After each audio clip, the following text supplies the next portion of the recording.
कि कोई लॉटरी निकलेगी, किसी का नाम निकलेगा। ये तो पब्लिक वोट देगी, जिसको चाहेगी उसको जिताएगी, चाहेगी उसको हराएगी। नहीं, ये कोई जिद्दी जाट, जिद्दी ब्राह्मण, जिद्दी मेयो, जिद्दी यादव, ये कोई जिद्दी का क्या मतलब है? राजनीति में वो सर्वाइव करता है जिसको लोग पसंद करते हैं। ये जिद से कोई सियासत थोड़ी होती है। वो जिद्दी जाट 2018 में कहाँ गया था? जब कहाँ जिद गई थी उसकी, तब क्यों भाग गया यहाँ से पेट दिखा गया? अब उसका मुँह क्या है कि वो ये कहे कि मैं आ रहा हूँ? अरे तू भगाया किसने था? वो भी तो जाहिदा ने भगाया था उसको। मैं आ रहा हूँ तो तू आ जा भाई, स्वागत है तेरा, कौन मना कर रहा है तुझे? भरतपुर जिला प्रमुख कुंवर जगत सिंह का एक वीडियो सोशल मीडिया पर वायरल हो रहा है। वायरल वीडियो के बाद पीसीसी सदस्य और पूर्व प्रधान जलीस खान आज मीडिया से बात कर रहे हैं और प्रेस कॉन्फ्रेंस के जरिए क्या बोलते हैं पीसीसी सदस्य जलीस खान, हम आपको बताते हैं, अवगत कराते हैं। सोशल मीडिया पर एक जगत सिंह का एक भाषण वायरल हो रहा है। वो अभी पिछले हफ्ते नंगला मुकारिब गांव में आए थे किसी सरपंच के यहाँ पे, और वहाँ उन्होंने एक नुक्कड़ सभा टाइप मीटिंग करी थी और उसमें काफ़ी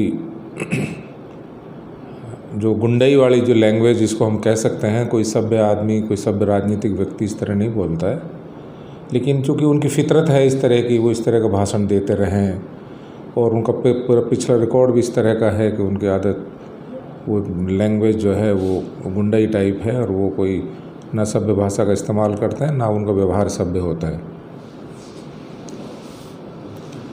और उस भाषण में उन्होंने 2-3 बातें ख़ास तौर से कही हैं।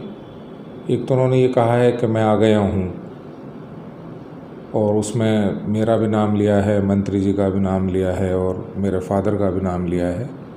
पहले तो उनको ये तमीज़ नहीं है कि जो मेरे फादर है उनकी उम्र उनके फादर से थोड़ी बहुत कम होगी, तो किसी भी अपने बड़े बुज़ुर्ग का या अपने बड़े का नाम लेने से पहले किस तरह लिया जाता है, ये समझ भी उनको, बेसिक नॉलेज भी उनको नहीं है। बहरहाल वो उनकी अपनी अपब्रिंगिंग है, वो जिस तरह की अपब्रिंगिंग होती है इंसान उसी तरह का व्यवहार करता है। लेकिन जो पब्लिक लाइफ में जब आदमी आता है तो उसको बहुत सारी चीज़ों का ख्याल भी रखना चाहिए। ये तो मेरा उनसे एक मशवरा है। रही बात चुनाव की, तो मैं उनसे ये पूछना चाहता हूँ कि 2018 में वो कामा से क्यों भागे थे? वो यहाँ विधायक थे सिटिंग। मैंने नहीं सुना कोई सिटिंग विधायक अपना कॉन्स्टिट्यूंसी छोड़ के घर बैठ जाए। तो जाहिर है उनको इस बात का पता था कि जो गुल उन्होंने कामा में खिलाए हैं, जो गड्ढे यहाँ कामा में खोदे हैं, वो शायद उनका जवाब जनता के सामने नहीं दे पाते, और वो पीठ दिखा के यहाँ से भाग गए। इसलिए वो अपना आप को ज़्यादा सूरमा ना समझें। चुनाव से वो भागे थे। अगर वो यहाँ चुनाव लड़ते, हम तो चुनाव लड़ रहे हैं, हमने तो जब भी चुनाव लड़ा था उसके बाद चुनाव लड़ रहे हैं, और अल्लाह ने चाही तो अगला चुनाव भी लड़ेंगे। सामने कौन चुनाव लड़ता है इसकी हमें पहले भी कोई फ़िक्र नहीं थी और आगे भी कोई फ़िक्र नहीं है। और मेरी व्यक्तिगत राय है ये कि जगत सिंह से ज़्यादा कमज़ोर व्यक्ति यहाँ कोई नहीं है कामा विधानसभा में। मुझे ये भी बताया कुछ लोगों ने कि पिछली दफ़ा जब वो यहाँ से चुनाव नहीं लड़ा था, उसका एक मुख्य कारण ये भी था कि काफ़ी पैसा उन्होंने उस वक़्त के सरपंचों से विकास के नाम पे लिया था कि मैं आपको पैसा दूंगा, और वो पैसा नहीं दे पाए थे और यहाँ से मुँह छुपा के भाग गए थे। अब ऐसे ही कुछ लोग चाहते हैं कि जगत सिंह जी यहाँ आएँ, चुनाव लड़ें, ताकि उनका जो पुराना कर्ज है उसको उससे वो चुकती कर लें। 1-2 लोग उस मीटिंग में मौजूद थे और उन सब का यही कोशिश है कि किसी तरह से यहाँ आ जाए और हमारा पुराना हिसाब चुकती हो जाए। तीसरी बात उन्होंने कही थी विकास और भ्रष्टाचार की। मैं जगत सिंह जी से पूछना चाहता हूँ, वो 5 साल विधायक रहे यहाँ पर, वो मुझे एक काम गिना दें जो कामा विधानसभा में उन्होंने किया है। अलबत्ता विनाश का उन्होंने बहुत सारे काम किए हैं। सबसे बड़ा विनाश तो उन्होंने इस क्षेत्र को अशिक्षित रखने में किया है कि यहाँ जो 2 कॉलेज उस वक़्त की कांग्रेस सरकार ने मंजूर करे थे, जाहिदा जी ने, उन दोनों कॉलेजों को उन्होंने बंद करवा दिया, और चलते चलते आखिरी साल में सिर्फ 1 कॉलेज कामा के खोलने की घोषणा हुई।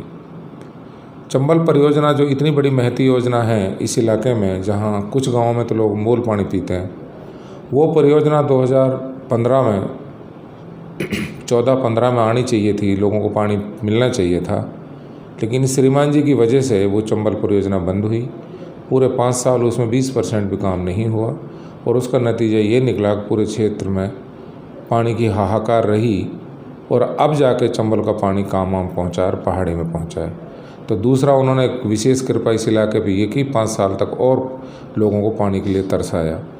जो तीसरा काम उन्होंने यहाँ किया वो ये किया कि जो भ्रष्टाचार के आयाम कामां में जगत सिंह के समय में स्थापित हुए, उन गड्ढों को भरते भरते 4 साल जाहिदा जी को हो गए और अब जाके यहाँ पर स्थिति नॉर्मल की तरफ हुई है। लेके ए से जेड तक सब जगह दलाल होते थे और जगत सिंह से तो मिलने के लिए भी लोग रिश्वत दिया करते थे, ये सब लोग जानते हैं। इसलिए अगर उनको ऐसा लगता है कि कामां में उन्होंने बहुत भले काम किए तो उनका स्वागत है, वो चुनाव लड़े, पब्लिक फैसला करेगी। ये कोई ऐसा तो है नहीं कि कोई लॉटरी निकलेगी, किसी का नाम निकलेगा। ये तो पब्लिक वोट देगी, जिसको चाहेगी उसको जिताएगी, चाहेगी उसको हराएगी। नहीं, ये कोई जिद्दी जाट, जिद्दी ब्राह्मण, जिद्दी मेयो, जिद्दी यादव, ये कोई जिद्दी का क्या मतलब है? राजनीति में वो सरवाइव करता है जिसको लोग पसंद करते हैं। ये जिद से कोई सियासत थोड़ी होती है। वो जिद्दी जाट 2018 में कहाँ गया था? जब कहाँ जिद गई थी उसकी, तब क्यों भाग गया यहाँ से पेट दिखा गया? अब उसका मुंह क्या है कि वो ये कहे कि मैं आ रहा हूँ? अरे तू भगाया किसने था? वो भी तो जाहिदा ने भगाया था उसको। मैं आ रहा हूँ तो तू आ जा भाई, स्वागत है तेरा, कौन मना कर रहा है तुझे? ये थे पीसीसी सदस्य जलीस खान, जिन्होंने स्पष्ट तौर पर कहा है कि उनका खुला चैलेंज है कि कोई भी उनके सामने आए और चुनाव लड़े।